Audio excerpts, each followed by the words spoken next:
Transtornos e sofrimentos psicológicos parecem se espalhar pelo ar nos nossos dias, como um vírus que contamina a vida moderna.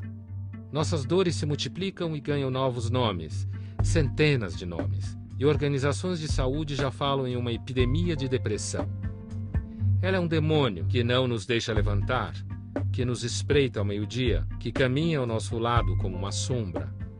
O que não muda nunca é o sofrimento humano. Mas em um mundo hedonista não há espaço para angústias, coisa de gente mal resolvida. Falar de melancolia é falar da dor humana e do sentido da vida.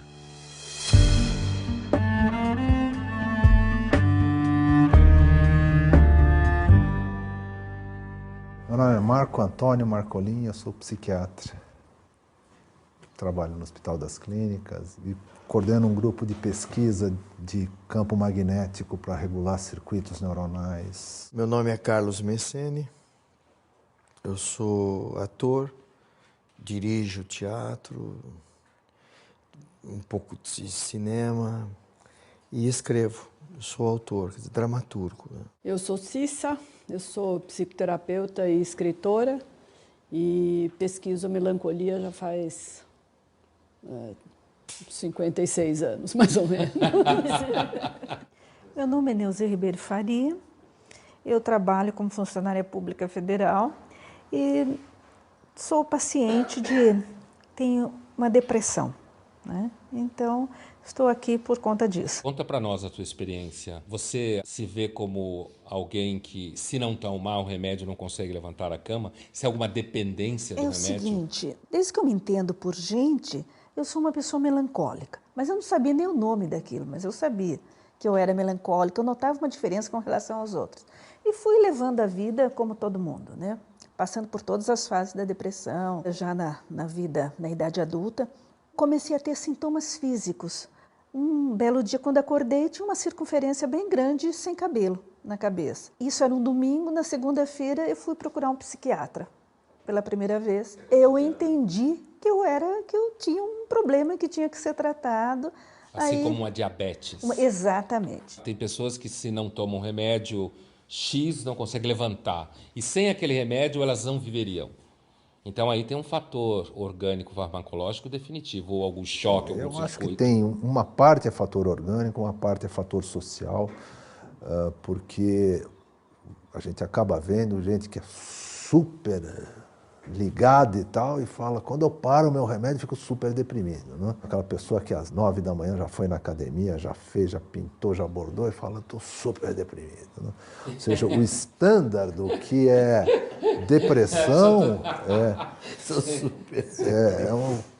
o que socialmente a gente espera das pessoas. Eu acho que a questão está mais num campo ético ou filosófico do que num campo médico, né? Então, quanto é ético ou não é eu ligar mais a cabeça de uma pessoa para fazer um vestibular, por exemplo. Sei. E isso não é uma questão médica, isso é uma questão ética, filosófica, não tem nada a ver com médico isso. A melancolia surge como uma questão médica para o melancólico e como uma questão filosófica para o médico. A melancolia é a batata quente do nosso século. O paciente que fica comigo, que eu acompanho, e muitos amigos meus, são pessoas que vão a seco na vida, que aguentam o tranco. Vão de cara. Aguentam o tranco. Cara limpa. Não é nada fácil e nós não somos preparados, nem em casa, na família, e hoje em dia menos ainda, para esse mergulho. Você acha que é um valor ir a seco na vida? É importante para você? Porque o meu universo é pantanoso, é escuro, e é assim que eu vou com meus pacientes. Eu vou lá para aquele lugar deles, com uma lanterninha na frente só e vamos. Por que eu trato pressão alta? Porque eu trato diabetes e as coisas que são de comportamento, ou seja, se o meu cérebro se desregula, eu vou ter um distúrbio de comportamento. Por que eu não trato isso? Isso aí me parece uma visão quase religiosa do cérebro. O rim pode ficar doente, o coração pode ficar doente, mas o cérebro, quando fica doente e altera o comportamento, tem um sentido, não fica doente.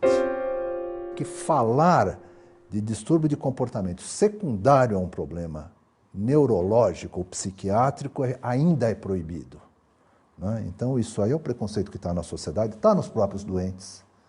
O doente também tem preconceito e talvez nós tenhamos também quando a gente corre para esse lado. Que lado?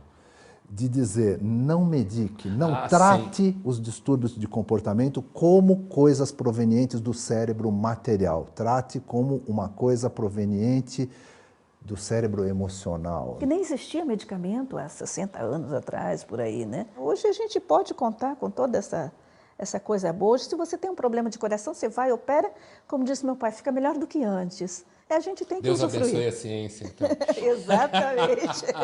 Nós não viemos aqui para o conforto. Isso, para mim, é um ponto pacífico. Nós somos dor e acabou. Eu sei que é da natureza. Então, assim, a medicina antiga me ajudou muito com a coisa do temperamento. Para mim, eu chamo melancolia de temperamento, de tempero. E a conclusão que eu, daqui do século XXI, vejo é que realmente todos nós somos melancólicos, né? Todos. A nossa natureza é melancólica? Dos seres humanos? Sim. Mas a verdade é que nem todo mundo se sente um melancólico. Eu acho que é não porque há um não risco sabe. quando você diz que todo mundo é É melancólico, porque da não melancolia sabe desaparecer. e nós vamos saber cada vez menos. Você está dizendo que a melancolia é a saúde? Posso falar? Claro, você pode falar tudo, Cissa. Eu acho que é. Como um camaleão, a melancolia deixa de ser um sofrimento que deve ser tratado para se travestir num valor da nossa existência. No pensamento tradicional, a melancolia é um dos 4 temperamentos, um dos modos de ser da existência. Eles determinam a maneira como nos sentimos e como nos relacionamos com o mundo. Haverá cura para a melancolia? Eu acho que a tristeza, ela vem e vai. O dia que eu entendi que eu não precisava reagir, que eu não precisava ser feliz, né? Você começa a entender melhor. Eu acho que você fica mais... A ansiedade vai embora. Porque quando é um tempo chuvoso, sabe? Quando fica tudo cinza e durante 5 dias aquela chuvinha chata, que parece que não molha ninguém, aquilo me dá uma tristeza tão grande. É absurda a tristeza. Mas quando aparece o primeiro sol, parece que vem junto uma reação, vem uma alegria. Me parece normal isso, faz parte. A dor está aí. Eu acho que você tem que enfrentar a dor, ver a dor, sentir a dor, você sai da dor. E foi isso que me levou, acho que, a ser artista. Porque eu começava a observar muito os outros, né? Até hoje. Às vezes eu tomo um metrô, vou para algum lugar que eu tenho que ir, eu fico olhando aquela tristeza infinita nas pessoas que estão dentro do metrô, é essa observância sobre a existência, né? E ver que é impressionante como as pessoas tristes se encontram lá no metrô.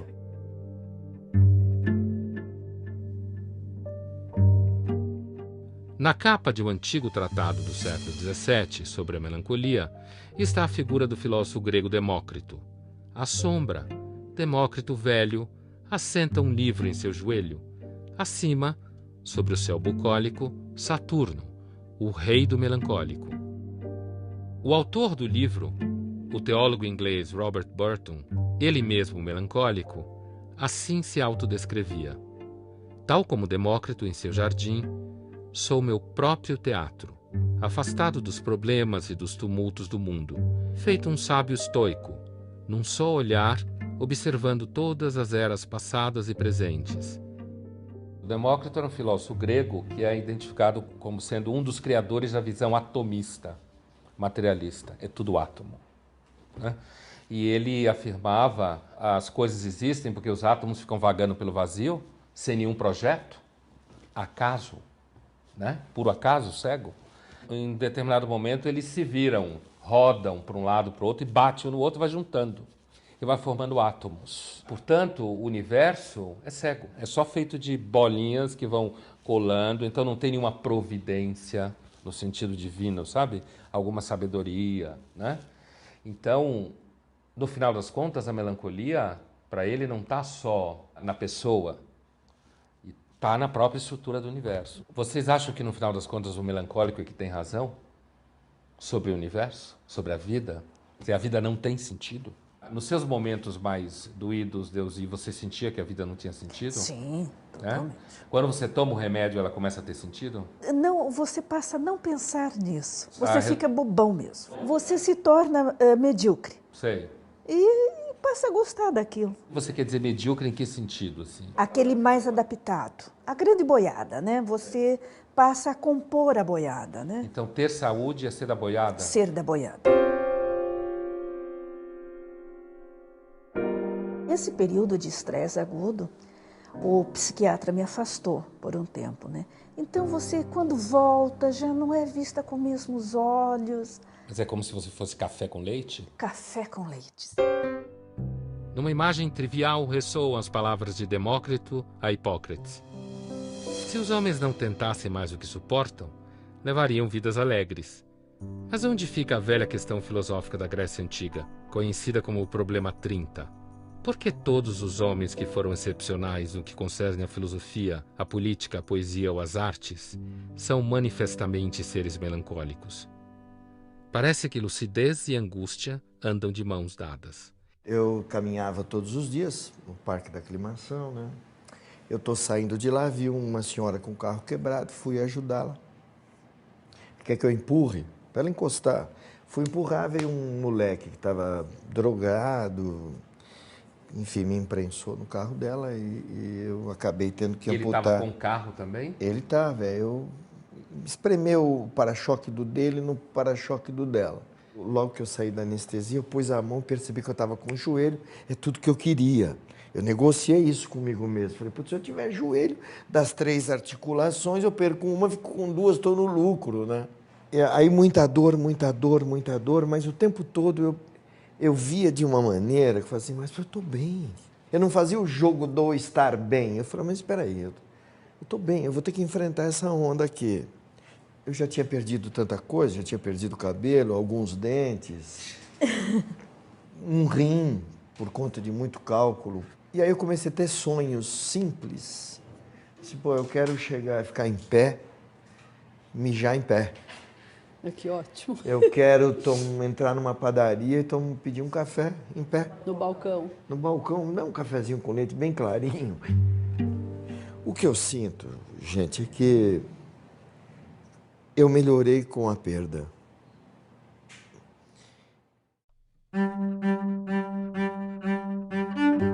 Para quem sofre de depressão, ser café com leite é uma forma de se proteger das dores da existência. Para o melancólico, diante de mais uma perda, o café com leite é um reencontro com o sentido da vida. Fazer um brinde a quê? A falta de sentido da vida? Exatamente. Você brinda isso, Messene? E que isso nos deixe felizes. Saúde, saúde, saúde. Por que você está aqui num programa sobre melancolia? Eu acho que eu trago a minha experiência, o meu dia a dia, que eu vivo. Que experiência é essa? De como sobreviver, como é difícil, né, cara? Eu acho que a vida não é fácil para ninguém. É verdade. O que o melancólico sabe demais? É como se ele vivesse numa perspectiva, numa fresta, onde tudo é visível. A miséria, a feiura. Uma das coisas que eu percebia nas pessoas que trabalham com ciências humanas, como as ciências humanas permitem a você, às vezes, falar das coisas sem sangue, porque você não tem a dor física posta de forma tão clara. Você sente isso no tratamento de certos temas, quando você não está olhando? Parte, sim. Eu acho que a ausência de sangue, como você falou, me permite absolutamente tudo. Tudo é possível. A minha visão médica fica meio restrita perto dessa amplidão. E você, na tua experiência, sabe que sangra? Sangra. Sangra. Pelo menos para uma parte das pessoas, isso machuca. É um sofrimento grande. Eu acho que o que a Neuzi falou de virar boiada, de uma certa forma tem isso, mas nem sempre sair de um estado de sofrimento crônico você vira boiada. É um fato, os antidepressivos dão uma certa abafamento afetivo mesmo. Dão. Escolher o quê, né? Às vezes o afeto é insuportável. Exato. Eu me lembro de ter ido ver uma palestra do Dalai Lama e falaram, Dalai, se inventasse a pílula da felicidade, o que o senhor acha disso? Ele falou, eu ia ser o primeiro da fila a experimentar. Como aliviar a dor da existência? Uma viagem? Um carro do ano? Um novo iPad poderão nos ajudar? Existe sabedoria na melancolia, mas o peso desse saber é bastante cruel. Como medicar a condição humana? Você diria que é mais fácil a vida de um melancólico artista do que uma melancólica funcionária pública?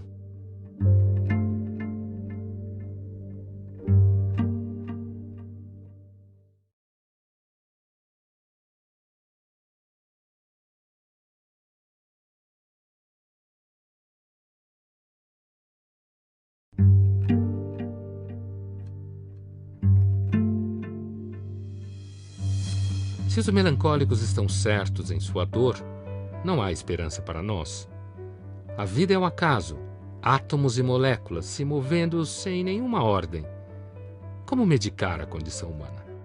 Eu já tinha perdido tanta coisa, já tinha perdido o cabelo, alguns dentes, um rim, por conta de muito cálculo.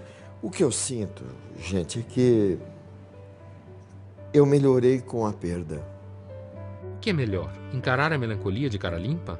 E é assim que eu vou com meus pacientes. Eu vou lá para aquele lugar deles, com uma lanterninha na frente só e vamos. Ou aceitar que a verdade da melancolia pode nos asfixiar? Você se torna medíocre Sei. e passa a gostar daquilo, passa a compor a boiada, né? Então ter saúde é ser da boiada? Ser da boiada. Se a ausência total de sentido é uma hipótese difícil de engolir, podemos procurar apenas um elixir, algo que alivie o peso da existência. Eu me lembro de ter ido ver uma palestra do Dalai Lama e falaram, Dalai, se inventasse a pílula da felicidade, o que o senhor acha disso? Ele falou, eu ia ser o primeiro da fila experimentar. A obsessão pela felicidade é um fetiche da nossa época. Somos compelidos a sorrir no mural de fotos e mostrar ao mundo como nossa vida é bela. O grito de liberdade do melancólico consiste em desistir da felicidade. Uma das questões que a filosofia mais deu atenção foi justamente o tema da melancolia, da angústia. Um filósofo muito importante no século XIX, que falou muito disso, foi o Kierkegaard, né? Um grande melancólico, criador do existencialismo. O Kierkegaard dizia, por exemplo, que toda forma de conhecimento verdadeiro e autoconhecimento começa com você entristecer consigo mesmo. Enquanto você não se entristece, você não entrou em nenhuma forma de conhecimento. E ele dizia que tinham 3 modos de tentar enfrentar essa angústia, essa sensação de falta de sentido. O primeiro é o que ele chamava de estágio estético, que é você achar que você vai resolver isso curtindo a vida, como a gente fala hoje. Balada, porque estético em filosofia é sensação, né? A estésis em grego é sensação. O segundo é achar que você vai resolver no estágio ético, como ele fala, sendo uma boa pessoa. Então ele diz que não adianta você querer ser uma boa pessoa, em alguma hora vai fracassar também a tentativa de buscar sentido na norma, numa vida correta e justa. E o terceiro estágio, que ele chamava de religioso, se divide em 2. O primeiro, que também fracassa, é quando você quer resolver a falta de sentido aderindo a uma igreja, assumindo a doutrina, abraçando os códigos. E tem um segundo estágio religioso, que ele diz que é o verdadeiro estágio, ele chama de salto na fé, que é quando você percebe que a vida não tem sentido, e se você for um cristão, um religioso, como ele era, você se lança nesse absurdo, apostando na ideia de que alguma força vai dar sentido para você, e ele chama isso justamente de um ato de coragem. Ele fala que quem faz isso é um cavaleiro da fé e da coragem. Sabendo que nada mais serve, se lança na angústia. Você diria que é mais fácil a vida de um melancólico artista do que uma melancólica funcionária pública? Sem dúvida nenhuma, porque eu acho que eu seria muito mais feliz fazendo algo criativo. Então é mais fácil a vida dele, entre aspas, do que a tua. Porque você pode criar. Agora eu vivo num ambiente onde é proibido criar. Costumo dizer que o serviço que mais inspira é o funcionário público. Se você pega lá o Diário de um Louco, de Molière, ele já escreve sobre isso há muito tempo. É um funcionário público que enlouquece. Eu fico me perguntando se não há uma associação ao contrário. Eu já, por ter alguma dificuldade, vou procurar uma coisa que não tem que inovar, que não tem estresse. E lá dentro, se eu tiver muita tendência, eu vou ter recaída. Ou seja, eu já tinha um funcionamento pré-mórbido antes, aí eu já vou procurar alguma coisa que é muito... mórbida. Depende de... É isso que eu estou A falando. gente vê que tem um juízo de valor dela sobre Eu não tenho o certeza, eu aí. só estou dizendo que talvez nós poderíamos pensar no sentido oposto. Eu já procurei isso para proteger meu sistema nervoso. Sei, entendo. Uma coisa muito... E lá eu tenho uma tendência genética muito grande que mesmo num lugar de baixo estresse, que eu faço todo dia igualzinho, vai aparecer, né? A vida é melhor na poesia ou na burocracia? Como atuar no palco da vida? O personagem Macbeth de Shakespeare diz que a vida não passa de uma sombra ambulante. Um pobre ator correndo de um lado para o outro do palco, e uma hora depois não se ouve mais sua voz. Uma história contada por um idiota, cheio de som e fúria, e que não significa nada. O insuportável não é quando você pensa no sentido da vida no abstrato. O insuportável é a passagem das horas.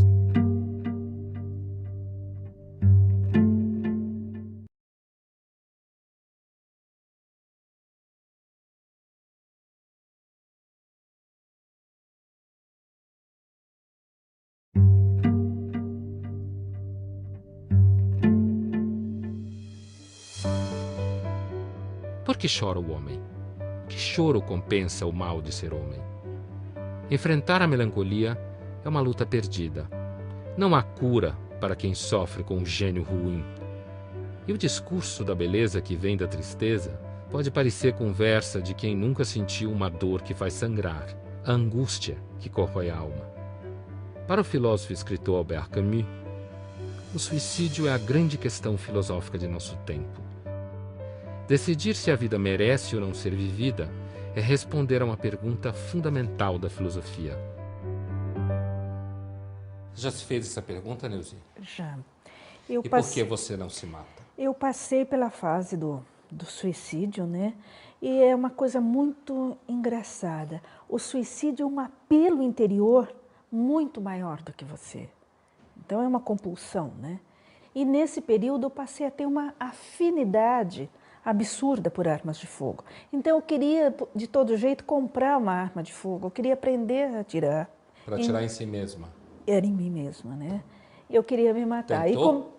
Não. Tinha 2 filhos, né? Que precisavam de mim. Então, por eles, eu tinha que... Era o meu grande apelo, né? Para Nietzsche, a ideia de suicídio é uma grande consolação. Ela ajuda a suportar muitas noites ruins. Mas eu nunca pensei em me matar. Nunca. Pensei já muitas vezes em ir para um lugar bucólico, sabe? Tipo praia deserta? É, uma praia deserta, ou então uma casinha no alto da montanha para olhar aqueles vales. E aí eu vou para lá, 3 dias depois eu quero voltar. Mas você fica uns 3 dias. O que você sente falta? Da Avenida Paulista? Não. Eu sinto falta do... Porra, vamos ensaiar, sabe como é que é? Fugir da realidade do dia a dia parece uma solução, até descobrirmos que a melancolia nos segue para qualquer lugar. Lembrando Sêneca, é melhor fazer o inútil que não fazer nada. Nunca pensei em me matar, jamais. Mas tenho uma certa atração pela compreensão, pelo entendimento do suicídio. Do meu rol de mistérios, o suicídio é um grande mistério. Acho que não dá para ficar falando dele, entendeu? Camus, em sua longa reflexão sobre o suicídio, pensa em Sísifo, um personagem da mitologia grega que foi condenado por desafiar os deuses. Empurrar uma pedra até o topo de uma montanha e vê-la rolar de volta ao ponto inicial por toda a eternidade era o seu castigo. A passagem das horas e o sem sentido das suas ações são o seu inferno. Tem gente que questiona realmente se quer ou não continuar a jogar pedra para cima e ela desce, aí você leva até lá em cima. Então, acho que isso tem que ser visto com certo respeito. E a metafísica tem lugar na sua clínica? Claro, senão ficaria um negócio muito pobre, não é? Não dorme, remédio para dormir. Sim. Chora muito, remédio para chorar. Então, eu imagino que você tem que ter um entendimento geral da pessoa, né? Para o melancólico, só há libertação quando se perde a esperança. O insuportável não é quando você pensa no sentido da vida no abstrato. Você pode escrever grandes livros sobre Insuportável é isso. viver. O insuportável é a Esse cara. passagem das horas. Saber que agora ainda é 4 da tarde, Nossa. depois vem às 5, É. e vem mais uma meia-noite, e amanhã tem outra. E o Albert Camus acaba concluindo que você só escapa dessa armadilha quando você desiste de se enganar. O melancólico enxerga o mundo à distância, como quem o decifra, numa sofrida tentativa de encontrar sentido nas coisas. Se a lucidez o acompanha, o sentimento de que nada vale a pena o paralisa. A lucidez flagela o melancólico. Como é complicado tudo isso. Pronto, é complicado. Então, peraí. Vou tirar da melhor maneira possível essa condenação. Se tivesse que dar um conselho, eu diria para as pessoas não deixar tanto tempo passar, né? Todos os seres humanos têm medo de perder a sua sanidade, a sua lucidez. Todos. Para que serve lágrima? Eu acho que eu gosto de chorar. Eu sou a favor do choro. Se eu tivesse entrado no que uma avalanche de pessoas tentou me colocar, chegaram a perguntar como é que estava o sexo, eu falei, mas eu não perdi o pau, eu perdi um pedaço da perna.